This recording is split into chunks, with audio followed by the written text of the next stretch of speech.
आजकल musical event में ऐसा क्यों लग रहा है इंटरटेनमेंट के जगह में जहन्नम का खौलनाक मंजर दिखाया जा रहा है, और ऐसा क्यों दिखाया जा रहा है? अगर आप जानना चाहते हो इस वीडियो को आखिर तक जरूर देखें। पीछे मुड़कर देखें तो म्यूजिक कंसर्ट्स हमेशा से होते आए हैं। पाकिस्तान हो, इंडिया हो, अमेरिका हो या यूरोप का कोई भी मुल्क, हर जगह गुलकार अपने फन का मुजाहरा करते हैं और लोग वहां जाकर लुत्फानंदोज होते हैं। आमतौर पर इन कंसर्ट्स में रंग बिरंगी लाइटें होती हैं, अच्छा साउंड सिस्टम होता है और एक खुशगवार माहौल होता है।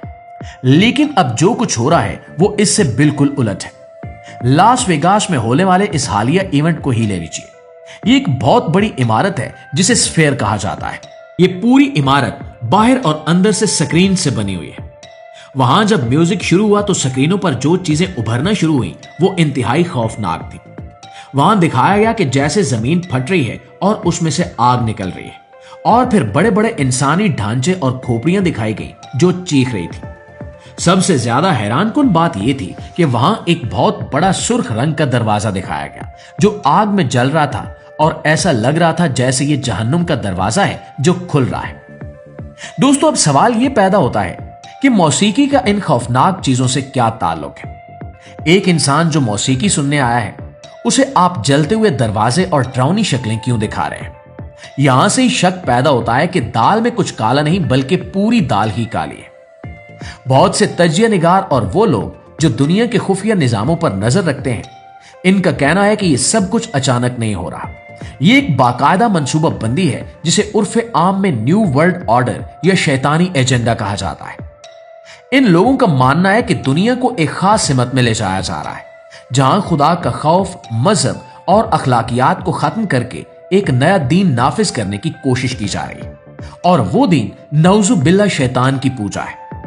शायद आपको मेरी बातें फिल्मी लग रही हो, लेकिन अगर आप इन चीजों को गौर से देखें और इनकी कड़ियों को मिलाएं तो आपको एक वाज़ेह पैटर्न नजर आएगा। पहले ये चीजें छुप कर होती थी, बंद कमरों में होती थी या बहुत ही खुफिया इशारों की मदद से की जाती थी। लेकिन अब साल 2024 और 2025 के करीब आते आते ये सब कुछ खुले आम हो रहा है। अब वो छुपाते नहीं है बल्कि फख्र से स्टेज पर खड़े होकर ऐसे निशानात बनाते हैं जो शैतान प्रस्ती से मंसूब है। आपने अक्सर देखा होगा कि बड़े बड़े हॉलीवुड के स्टार्स या मशहूर सिंगर्स अपनी एक आंख को छुपाकर तस्वीर बनाते हैं या अपने हाथों से तिकोन का निशान बनाते हैं। पहले लोग कहते थे कि यह स्टाइल है, लेकिन अब वो खुद अपने गानों में बता रहे हैं कि हमने अपनी रूह शैतान को बेच दी है। ये जो लास वेगास में कंसर्ट हुआ, जिसकी वीडियोस आप स्क्रीन पर देख रहे हैं, इसमें सिर्फ खौफनाक मनाजिर ही नहीं थे बल्कि वहां मौजूद लोगों की नफ्सियात के साथ खेला गया।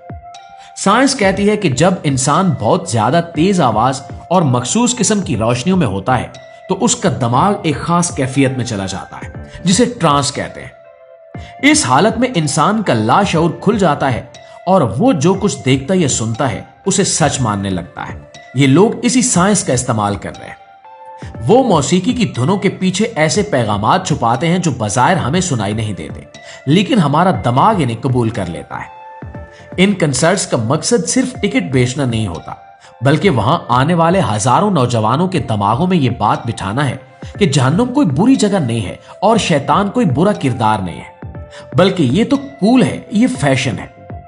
जब एक नौजवान बार बार अपनी पसंदीदा शख्सियत को आग और खोपड़ियों के दरमियान परफॉर्म करते देखेगा तो आहिस्ता आहिस्ता उसके दिल से इन चीजों का खौफ खत्म हो जाएगा, और यही इनका सबसे बड़ा मकसद है कि इंसान के दिल से बुराई और अंजाम का खौफ खत्म कर दिया जाए। नाज़रीन, अब जरा गौर करें कि यह सब कुछ सिर्फ अमेरिका तक महदूद नहीं है। कुछ अरसा पहले मिस्र में भी एहराम मिस्र के करीब एक बहुत बड़ा कंसर्ट होने वाला था जिस पर काफी हंगामा हुआ।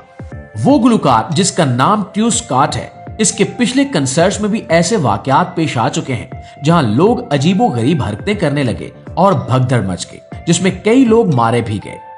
इन कंसर्ट्स को अब सिर्फ म्यूजिक शो नहीं कहा जा सकता, बल्कि ये एक तरह की रस्में बन चुकी है। शैतानी इल्म को जानने वाले बताते हैं कि पुराने जमाने में भी शैतान को खुश करने के लिए आग जलाई जाती थी, शोर मचाया जाता था और अजीबो गरीब हरकतें की जाती थी ताकि मनफी ताकतों को बुलाया जा सके। आज के दौर में यह सब कुछ टेक्नोलॉजी, लेजर लाइट्स और 3D स्क्रीन्स की मदद से किया जा रहा है, लेकिन मकसद वही पुराना है। मिस्र के कंसर्ट को रोकने की वजह भी यही बनी थी कि वहां के लोगों और उलमा ने शोर मचाया कि ये हमारी सकाफत और मजहब के खिलाफ है और ये लोग वहां जाकर कोई शैतानी अमल करना चाहते हैं। लेकिन अफसोस की बात यह है कि अब ये चीजें मुस्लिम ममालिक में भी आहिस्ता आहिस्ता सरायत कर रही हैं। अगरचे इतने बड़े पैमाने पर नहीं, लेकिन हमारे नौजवानों के मोबाइल फोन्स के जरिए ये गंद हमारे घरों तक पहुंच चुका है। नाज़रीन ग्रामी, हमें यह समझने की जरूरत है कि यह थर्ड वर्ल्ड ऑर्डर या आलमी निजाम क्या चाहता है। इनका नजरिया यह है कि दुनिया में इतने सारे मजाहिब क्यों हैं। ये मजाहिब लोगों को लड़वाते हैं, ये उनका दावा है। इसलिए वो चाहते हैं कि तमाम मजाहिब को खत्म करके एक ही मजहब बनाया जाए जिसे इंसानियत का मजहब कहा जाए। लेकिन दरअसल वो मजहब अपने नफ्स की पूजा और शैतानी तालीमात पर मबनी होगा। आप देखें कि इन कंसर्ट्स में जो अलामात दिखाई जाती हैं वो किसी एक मजहब की नहीं होती, बल्कि वो हर मजहब की मुकद्दस चीजों का मजाक उड़ाने के लिए बनाई जाती है। मिसाल के तौर पर लास वेगस वाले शो में आसमान से फरिश्तों जैसी मखलूक को गिरते हुए दिखाया गया, चर्च या मस्जिद जैसी इमारतों को जलते हुए दिखाया गया। ये सब देखकर एक आम मुसलमान या ईसाई के दिल में क्या गुजरती होगी। लेकिन अफसोस ये है कि वहां मौजूद मजमा शोर मचा रहा था, तालियां बजा रहा था और एंजॉय कर रहा था। इन्हें इस बात का एहसास ही नहीं था कि इनके सामने इनके अकायद की तौहीन हो रही है और इन्हें एक ऐसी दुनिया की तरफ बुलाया जा रहा है जहां खुदा का कोई तस्वुर नहीं होगा। यह बेइसी सबसे खतरनाक है। जब इंसान बुराई को बुराई समझना छोड़ दे तो समझ लें कि उस कौम का जवाल शुरू हो चुका है। दोस्तों, एक और पहलू जो बहुत आम है वो है हमारी नौजवान नस्ल।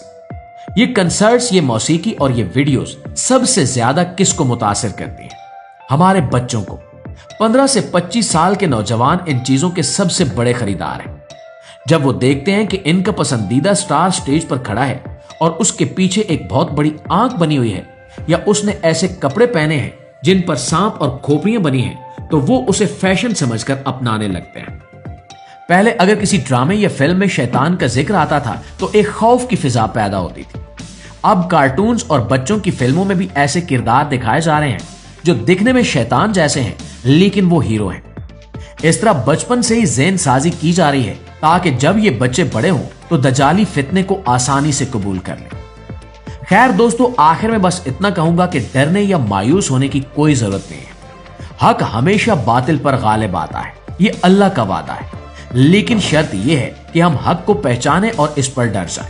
हमें अपनी जड़ों की तरफ वापस लौटना होगा, हमें अपने ईमान को मजबूत करना होगा और सबसे बढ़कर हमें बेदार होना होगा। अपना और अपनी फैमिली का ख्याल रखिएगा और हमेशा शऊर के साथ जिंदगी गुजारिए। मैं तो इनका बात से सहमत हूँ। आपको क्या लगता है? कमेंट में बताना।